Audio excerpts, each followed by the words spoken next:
നമസ്കാരം കൂട്ടുകാരെ. 9ാം ക്ലാസ്സിലെ മാത്സിന്റെ ഒന്നാം അധ്യായമായ സമവാക്യ ജോഡികൾ അത് ഇപ്പോൾ നിങ്ങൾ എല്ലാവരും പഠിച്ചു കാണും. നമുക്ക് ഇനി പരീക്ഷയ്ക്ക് വേണ്ടി തയ്യാറെടുക്കാൻ കുറച്ച് ക്വസ്റ്റ്യൻസ് ചെയ്ത് നോക്കിയാലോ? നമ്മൾ ക്വസ്റ്റ്യൻ ബാങ്ക് 1 ഓൾറെഡി 40 ചോദ്യങ്ങൾ വെച്ച് ചെയ്ത് കഴിഞ്ഞതാണ്.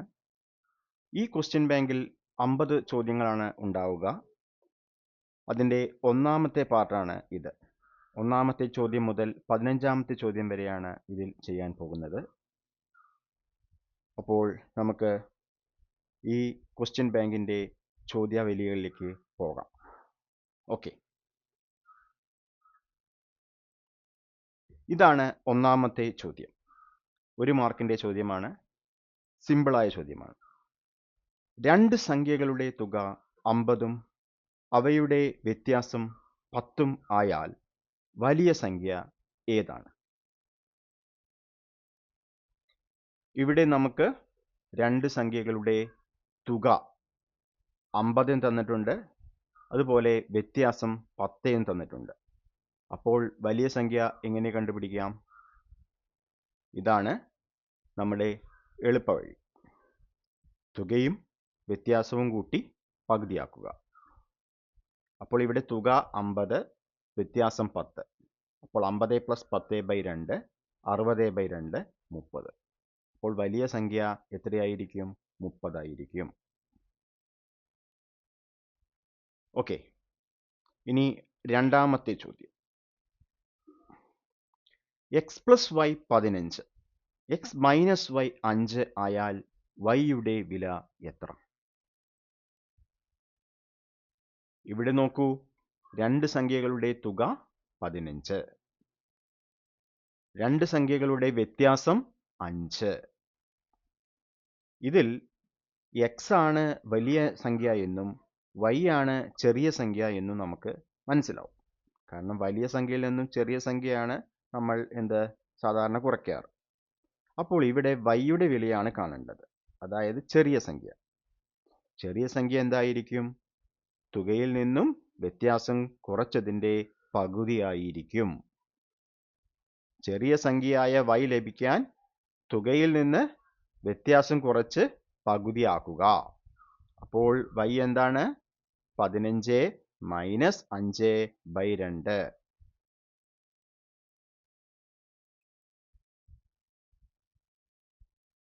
പത്ത് ബൈ 2 5. ഓക്കെ, അപ്പോൾ ചെറിയ സംഖ്യ 5 ആയിരിക്കും. വലിയ സംഖ്യ കിട്ടാൻ എന്താ ചെയ്യേണ്ടത്?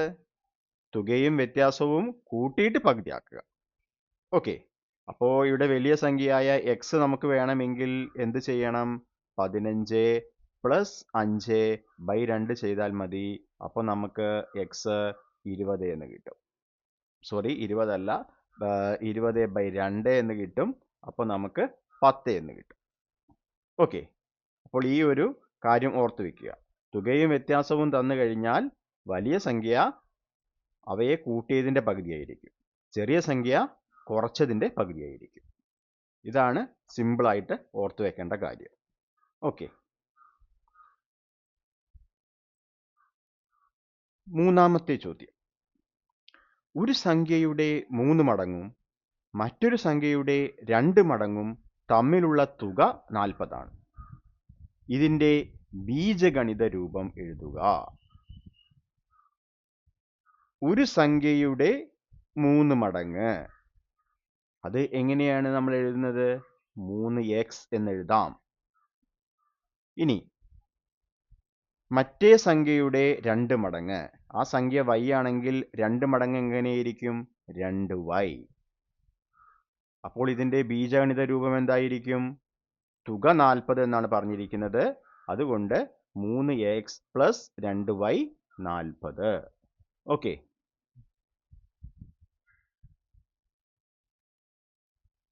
ഇതാണ് ഉത്തരം. സംഖ്യയുടെ 3 മടങ്ങ് 3x, മറ്റേ സംഖ്യയുടെ 2 മടങ്ങ് 2y, തുക 40 ആയതുകൊണ്ട് ബീജഗണിത രൂപം 3x + 2y 40.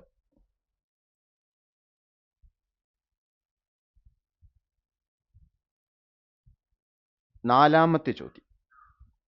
2x plus Y 10 എന്ന സമവാക്യത്തിൽ x സമം 3 ആയാൽ y-യുടെ വില എത്ര? നമുക്ക് തന്നിരിക്കുന്ന സമവാക്യം 2x പ്ലസ് വൈ സമം 10. ഇനി എക്സിന്റെ വില എത്രയാണ്? 3. അത് സമവാക്യത്തിൽ കൊടുക്കുമ്പോൾ എന്ത് കിട്ടും? 2 × 3 പ്ലസ് വൈ സമം 10. അപ്പോൾ 6 പ്ലസ് വൈ സമം 10. അതിൽ നിന്നും y 10 മൈനസ് 6, അതായത് 4 എന്ന് കിട്ടും. ഓക്കെ, അപ്പോൾ വൈയുടെ വില 4. ഓക്കെ അല്ലേ? ഇനി അഞ്ചാമത്തെ ചോദ്യം നോക്കൂ. x പ്ലസ് വൈ സമം 8 എന്ന സമവാക്യത്തിന് എത്ര അതിസംഖ്യാ പരിഹാരങ്ങൾ, അതായത് പോസിറ്റീവ് ഇൻറ്റിജർ സൊല്യൂഷൻസ് ഉണ്ട്? അതിസംഖ്യ എന്ന് പറയുമ്പോൾ ഏതാണ്? 1, 2, 3 അങ്ങനെയുള്ള പോസിറ്റീവ് സംഖ്യകളാണ്. അതായത് എണ്ണൽ സംഖ്യകൾ എന്നും പറയാം. അപ്പൊ ഇവിടെ നമുക്ക് തന്നിരിക്കുന്ന സമവാക്യം എന്താണ്? x plus y 8. നമുക്ക് ഏറ്റവും ചെറിയ അതിസംഖ്യ അല്ലെങ്കിൽ എണ്ണൽ സംഖ്യ ഏതാണ്? 1 ആണല്ലോ. അത് എക്സിന് കൊടുത്താൽ എന്ത് സംഭവിക്കും? 1 പ്ലസ് 7 8 എന്ന് കിട്ടും. അപ്പോൾ y 7 ആയിരിക്കും. അപ്പോൾ നമുക്ക് ഒരു പരിഹാരം എന്തായിരിക്കും? 1 7 ആയിരിക്കും. എക്സിന് 2 കൊടുത്താൽ 2 പ്ലസ് 6 8. 3 ആണെങ്കിൽ 3 പ്ലസ് 5 8. 4 ആവുമ്പോൾ 4 പ്ലസ് 4 8. എക്സ് 5 ആവുമ്പോൾ 5 പ്ലസ് 3 8. 6 ആവുന്ന സമയത്ത് 6 പ്ലസ് 2 8. 7 ആവുന്ന സമയത്ത് 7 പ്ലസ് 1 8. ഇത്രയും എഴുതി. ഇതല്ലാതെ ഇനി ഏതെങ്കിലും പരിഹാരങ്ങൾ ഉണ്ടാവുമോ? ഇല്ല, കാരണം നമുക്ക് എണ്ണൽ സംഖ്യകളാണ് വേണ്ടത്. അപ്പോൾ 1 മുതൽ 7 വരെയുള്ള എല്ലാ എണ്ണൽ സംഖ്യകളും എക്സിന് കൊടുത്തു. അതിന് കറസ്പോണ്ടിങ് ആയിട്ടുള്ള വൈയും കണ്ടുപിടിച്ചു. അപ്പോൾ നമുക്ക് x പ്ലസ് വൈ 8 ആണെങ്കിൽ എത്ര അതിസംഖ്യാ പരിഹാരങ്ങൾ ഉണ്ടായിരിക്കും?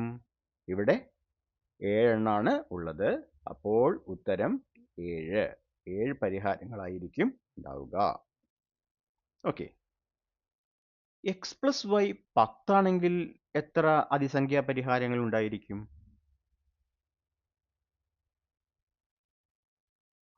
9 എണ്ണായിരിക്കും ഉണ്ടാവുക. ഓക്കെ, അപ്പോൾ ഇവിടെ ശ്രദ്ധിക്കേണ്ട കാര്യം, ഈ ചോദ്യത്തിൽ നമുക്ക് 2 അജ്ഞാത സംഖ്യകളുണ്ട്. അതായത് 2 സംഖ്യകളെ കണ്ടുപിടിക്കണം. പക്ഷെ നമുക്ക് ഒരു സമവാക്യം തന്നിട്ടുള്ളൂ. 2 അജ്ഞാത സംഖ്യകളെ കണ്ടുപിടിക്കാൻ വേണ്ടി ഒരു സമവാക്യം മാത്രം തന്നാൽ നമുക്ക് ഒന്നിൽ കൂടുതൽ പരിഹാരങ്ങൾ ഉണ്ടായിരിക്കും. ഓക്കെ, അതാണ് ഈ ചോദ്യത്തിൽ നിന്ന് നമുക്ക് മനസ്സിലാക്കാനുള്ള കാര്യം.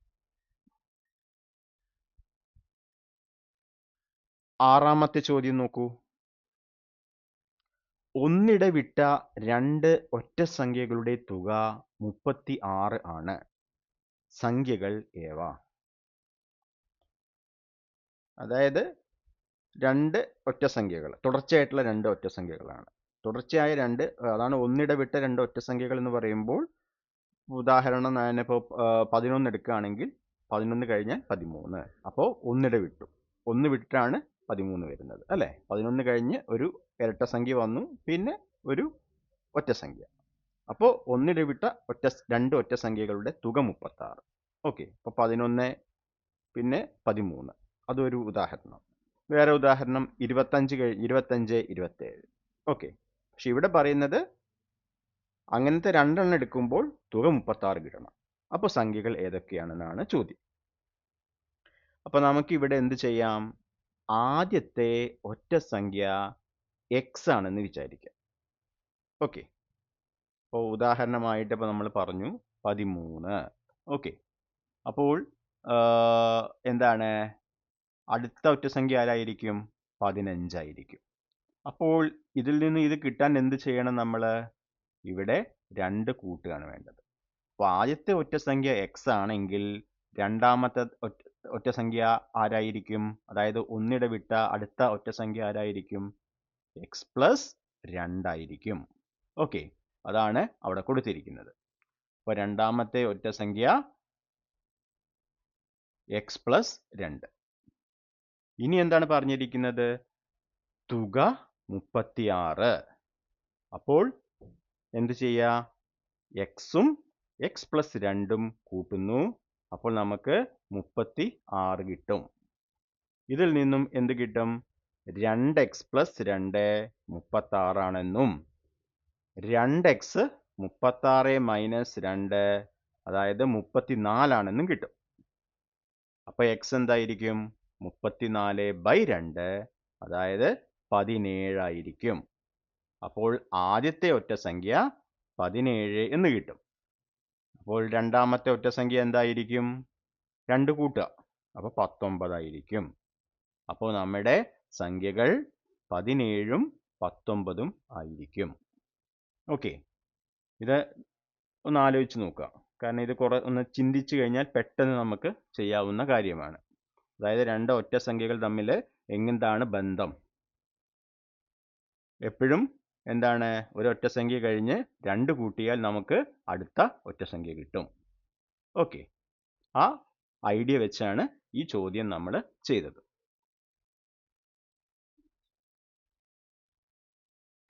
ഏഴാമത്തെ ചോദ്യം നോക്കൂ. 5x മൈനസ് 3y സമം 12 എന്ന സമവാക്യത്തിൽ y സമം 1 ആയാൽ എക്സിന്റെ വില എന്താണ്? ഇതൊക്കെ ചിലപ്പോൾ 1 മാർക്കിന് ചോദിക്കാം.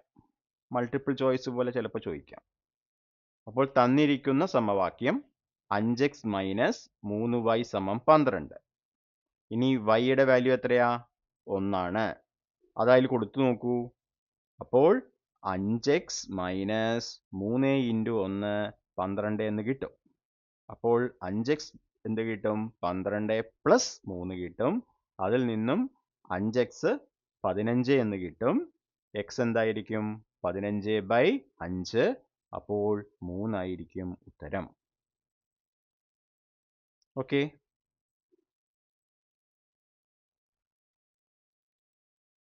എട്ടാമത്തെ ചോദ്യം. ഒരു ചതുരത്തിന്റെ ചുറ്റളവ് 30 സെന്റിമീറ്റർ ആണ്. അതിന്റെ നീളവും വീതിയും തമ്മിലുള്ള തുക എത്ര?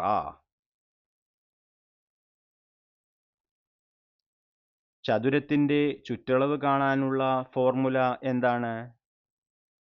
2 ഇൻറ്റു നീളം പ്ലസ് വീതി. ഇതിൽ നിന്നും നീളം പ്ലസ് വീതി എന്തായിരിക്കും? ചുറ്റളവിന്റെ പകുതിയായിരിക്കും. അതാണ് അവിടെ എഴുതിയിരിക്കുന്നത്. നീളം പ്ലസ് വീതി സമം ചുറ്റളവ് ബൈ 2. ഇനി നമുക്ക് ചോദ്യത്തിൽ ചുറ്റളവ് 30 സെന്റിമീറ്റർ തന്നിട്ടുണ്ടല്ലോ, അത് നമ്മൾ എഴുതി. ഇനി നമുക്ക് നീളം പ്ലസ് വീതി അതിൻ്റെ തുകയാണ് കാണേണ്ടത്. അതിവിടെ കാണാൻ എന്ത് ചെയ്താൽ മതി? ചുറ്റളവിന് 30 എന്നുള്ള വാല്യൂ കൊടുത്താൽ മതി. അപ്പോൾ നീളം പ്ലസ് വീതി 30/2 അതെത്രയാണ്? 15 എന്ന് കിട്ടും. ഓക്കെ, അപ്പോൾ ഇവിടെ നമ്മൾ 2 സമവാക്യങ്ങൾ ഓർത്ത് വയ്ക്കുക. ഒന്നാമത്തെ സമവാക്യം ഒരു ചതുരത്തിൻ്റെ ചുറ്റളവ് 2 ഇൻറ്റു നീളം പ്ലസ് വീതി. പിന്നെ ചതുരത്തിൻ്റെ നീളവും വീതിയും കൂട്ടിയത് എത്രയായിരിക്കും? ചുറ്റളവിൻ്റെ പകുതിയായിരിക്കും. ഓക്കെ, ഇനി ഒമ്പതാമത്തെ ചോദ്യം. എക്സ് പ്ലസ് വൈ സമം 10, y മൈനസ് എക്സ് സമം 12 എന്നീ നിബന്ധനകൾ ഒരേ സമയം പാലിക്കുന്ന അതിസംഖ്യകൾ, അതായത് പോസിറ്റീവ് നമ്പേഴ്സ് ഉണ്ടോ? അപ്പോൾ ഇവിടെ തന്നിരിക്കുന്ന ഒന്നാമത്തെ നിബന്ധന എന്താണ്? രണ്ട് സംഖ്യകളുടെ തുക 10, എക്സ് പ്ലസ് വൈ 10. രണ്ടാമത്തെ നിബന്ധന എന്താണ് നോക്കൂ. സംഖ്യകളുടെ വ്യത്യാസം 12. ഇത് ശ്രദ്ധിച്ചാൽ നമുക്ക് മനസ്സിലാവും. ഒരു കാര്യം ആലോചിച്ച് നോക്കൂ. നമ്മൾ 2 എണ്ണൽ സംഖ്യകളെ കൂട്ടുന്നതും കുറയ്ക്കുന്നതും ആലോചിക്കുമ്പോൾ എപ്പോഴും വ്യത്യാസം എന്തായിരിക്കും? തുകയേക്കാൾ കുറവായിരിക്കും. 2 സംഖ്യകൾ കൂട്ടിയാൽ നമുക്ക് കുറച്ചതിനേക്കാൾ കൂടുതലായിരിക്കും കിട്ടുക. ഓക്കെ, അപ്പോൾ നമുക്ക് ഇവിടെ എന്താണ്, ഈ രണ്ട് നിബന്ധനകളും ഒരേ സമയം പാലിക്കുന്ന അതിസംഖ്യകൾ ഇല്ല എന്ന് കിട്ടും. കാരണം എന്താണ്? രണ്ട് അതിസംഖ്യകളുടെ വ്യത്യാസം അവയുടെ തുകയേക്കാൾ വലുതാകാൻ കഴിയില്ല. രണ്ട് സംഖ്യകളുടെ തുക എപ്പോഴും വ്യത്യാസത്തേക്കാൾ കൂടുതലായിരിക്കും. ഓക്കെ,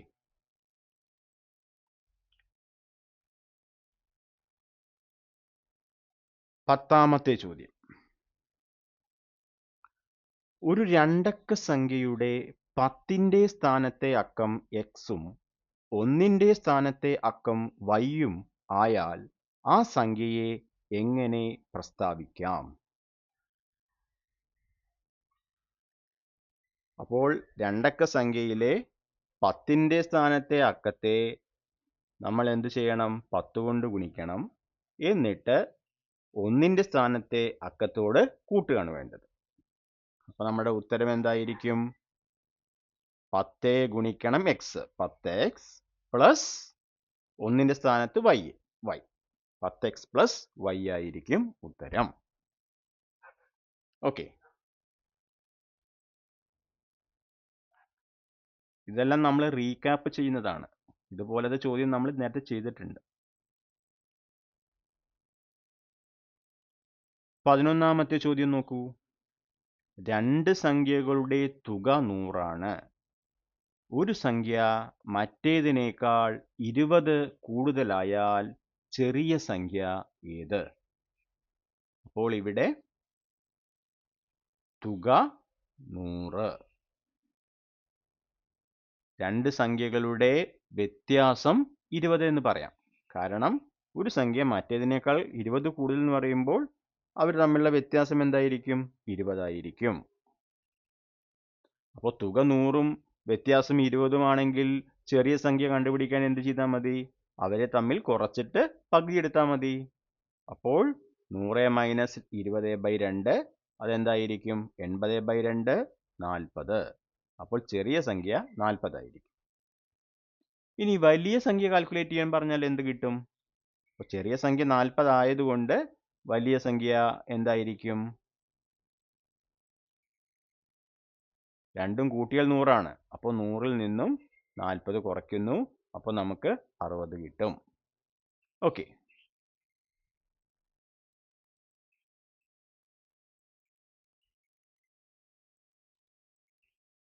പന്ത്രണ്ടാമത്തെ ചോദ്യം നോക്കൂ. ഒരേ വിലയുള്ള 3 പുസ്തകങ്ങളുടെ വില 90 രൂപയായാൽ ഒരു പുസ്തകത്തിന്റെ വില കാണാൻ ഉപയോഗിക്കുന്ന സമവാക്യം എന്ത്? അപ്പോൾ നമ്മളിവിടെ ഒരു പുസ്തകത്തിന്റെ വില x എന്ന് വിചാരിക്കുക. ഓക്കെ, അങ്ങനെയാണെങ്കിൽ 3 പുസ്തകങ്ങളുടെ വില എന്തായിരിക്കും? 3x ആയിരിക്കും. അത് എത്രയാണ് തന്നിരിക്കുന്നത്? 90. അപ്പോൾ നമ്മുടെ സമവാക്യം എന്തായിരിക്കും? 3 പുസ്തകങ്ങളുടെ വില 90 രൂപ ആയതിനാൽ 3x 90. ഈ സമവാക്യം ഉപയോഗിച്ചാണ് നമ്മൾ x കണ്ടുപിടിക്കുക. അപ്പോൾ നമ്മുടെ ഉത്തരം എന്താണ്? 3x = 90. ഓക്കെ, ഇതൊക്കെ 1 മാർക്കിന് വരാവുന്ന ചോദ്യങ്ങളാണ്.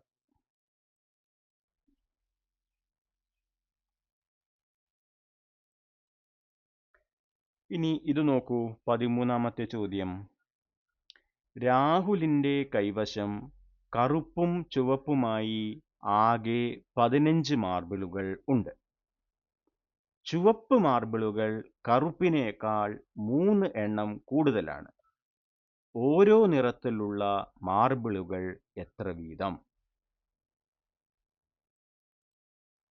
ഇത് നമ്മൾ ഒന്നാമത്തെ ക്ലാസ്സിൽ ചെയ്ത മുത്തുകളുടെ എണ്ണത്തിനെ പോലെയാണ്. ഓക്കെ, അപ്പോൾ ഇവിടെ ചുവപ്പ് മാർബിളുകൾ കറുപ്പിനേക്കാൾ 3 എണ്ണം കൂടുതലാണ്. അപ്പോൾ കുറവുള്ളത് കറുപ്പാണ്. അപ്പോൾ കറുത്ത മാർബിളുകൾ എത്ര എണ്ണം ഉണ്ടെന്ന് വിചാരിക്കാം? x എന്ന് വിചാരിക്കുക. ചുവപ്പ് മാർബിളുകൾ എത്രയായിരിക്കും? x + 3 ആയിരിക്കും. ഇനി രണ്ടും കൂടി 15 തന്നിട്ടുണ്ട്. ആകെ 15 മാർബിളുകൾ. അതിൽ നിന്ന് നമുക്ക് എന്ത് ചെയ്യാം? കറുത്തത് പ്ലസ് ചുവന്നത് 15. അപ്പോൾ എക്സ് പ്ലസ് 3 15. ഇതിൽ നിന്നും 2x പ്ലസ് 3 15. 2x 15 മൈനസ് 3 സമം 12 എന്ന് എഴുതാം. അപ്പോൾ എക്സ് 12/2, അതായത് 6 എന്ന് കിട്ടും. ഓക്കെ, അപ്പോൾ കറുത്ത മാർബിളുകളുടെ എണ്ണം 6 ആണ്. അപ്പോൾ ചുവന്ന മാർബിളുകളുടെ എണ്ണം എത്രയാണ്? 6 പ്ലസ് 3 9. ഓക്കെ, അപ്പോൾ കറുത്ത മാർബിളുകളുടെ എണ്ണം 6 എന്നും ചുവന്ന മാർബിളുകളുടെ എണ്ണം 9 എന്നും കിട്ടും. ഇതാണ് സ്റ്റെപ്പുകൾ. ക്ലിയർ അല്ലേ? ഇനി നമ്മൾ 2 മാർക്കിന്റെ ചോദ്യങ്ങളിലേക്ക് കടക്കുകയാണ്. 2x plus 3y 13, x plus 3y 8 ആയാൽ x, y എന്നിവയുടെ വില കാണുക.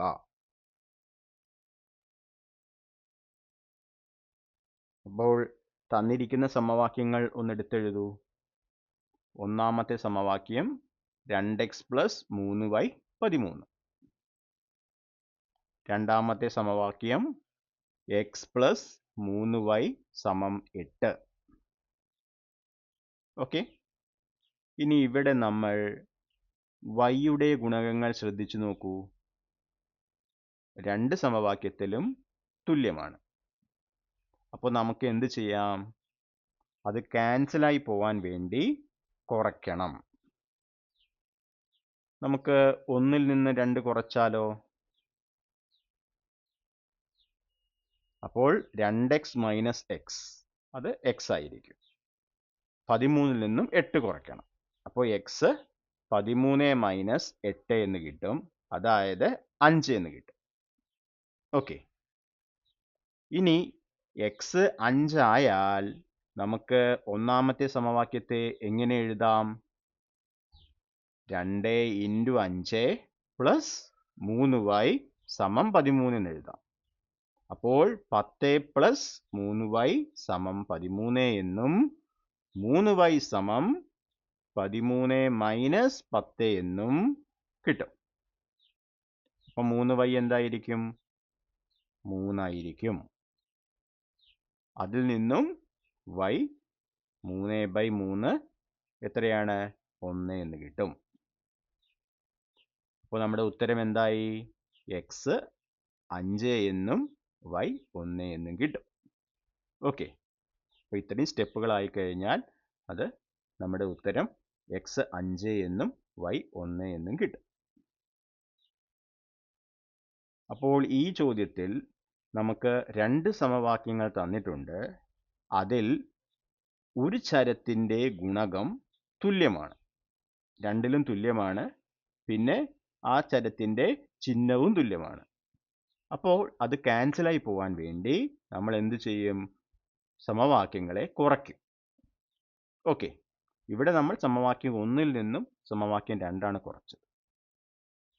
അത് നമ്മൾ എന്താണ്? എക്സിൻ്റെ സമവാക്യം 1-ലെയും സമവാക്യം 2-ലെയും ഗുണകങ്ങൾ നോക്കിയിട്ടാണ് ചെയ്തത്. ഓക്കെ,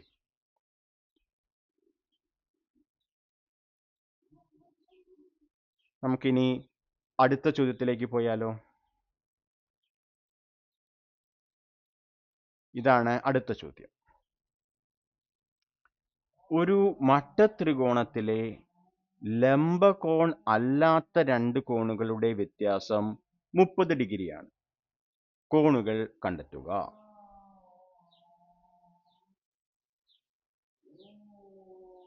ഒരു മട്ടത്രികോണത്തിന് 3 കോണുകളായിരിക്കും ഉണ്ടാവുന്നത്. അതിൽ ഒരെണ്ണം മട്ടകോൺ, അതായത് 90 ഡിഗ്രി ആയിരിക്കും. ഓക്കെ, അപ്പം നമുക്കിവിടെ കോണുകൾ എക്സും വൈയും ആണെന്ന് വിചാരിക്കാം. അതാണ് അവിടെ എഴുതിയിരിക്കുന്നത്. ഇനി ഇതൊരു മട്ടത്രികോണമായതിനാൽ ഒരു വശം 90 ഡിഗ്രിയാണ്, മറ്റ് രണ്ട് വശങ്ങളുടെ തുക 90 ഡിഗ്രി ആയിരിക്കും. അപ്പോൾ നമുക്ക് എക്സ് പ്ലസ് വൈ 90 എന്ന് എഴുതാം. ഇനി ചോദ്യത്തിൽ രണ്ട് കോണുകളുടെ വ്യത്യാസം 30 എന്ന് തന്നതിനാൽ നമുക്ക് എക്സ് മൈനസ് വൈ സമം 30 എന്നും എഴുതാം. ഇപ്പൊ ഇവിടെ നമുക്ക് രണ്ട് സമവാക്യങ്ങളുണ്ട്. രണ്ട് സമവാക്യത്തിലും വൈയുടെ ഗുണകം തുല്യമാണ്, അവയുടെ ചിഹ്നം വ്യത്യാസമാണ്. ക്യാൻസലായി പോവാൻ കൂട്ടിയാൽ മതി. അപ്പോൾ അവയെ കൂട്ടുന്ന സമയത്ത് എന്ത് കിട്ടും? എക്സും എക്സും കൂട്ടിയാൽ 2x. 2x സമം 90 plus 30. 2x 120 degree, X 60 degree എന്ന് കിട്ടും. 120/2. ഓക്കെ. ഇനി നമുക്ക് എക്സ് 60 ഡിഗ്രി ആയതിനാൽ എക്സ് പ്ലസ് വൈ 90 എന്തായിരിക്കും? അതിൽ നമുക്ക് എക്സിന് 60 കൊടുക്കാം. അപ്പോൾ 60 പ്ലസ് വൈ 90 എന്ന് കിട്ടും. അതിൽ നിന്നും വൈ 90 മൈനസ് 60 30 എന്ന് കിട്ടും. അപ്പോൾ വൈയുടെ വില 30 ഡിഗ്രി എന്നും എക്സിൻ്റെ വില 60 ഡിഗ്രി എന്നും കിട്ടും. അപ്പോൾ രണ്ട് കോണുകളായല്ലോ. മൂന്നാമത്തെ കോൺ എന്തായാലും 90 ഡിഗ്രി ആയിരിക്കും. അപ്പോൾ നമുക്ക് കോണുകൾ 60 ഡിഗ്രി, 30 ഡിഗ്രി, 90 ഡിഗ്രി എന്നിങ്ങനെ കിട്ടും. ഓക്കെ.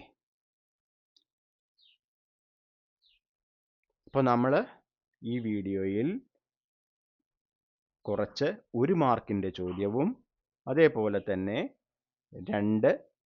2 മാർക്കിൻ്റെ ചോദ്യവുമാണ് ഡിസ്കസ് ചെയ്തത്. ഇനി നമ്മൾ അടുത്ത വീഡിയോയിൽ 2 മാർക്ക്, 3 മാർക്ക്, 4 മാർക്ക്, 5 മാർക്ക് അതിന് വരാവുന്ന ചോദ്യങ്ങളാണ് ഡിസ്കസ് ചെയ്യുന്നത്.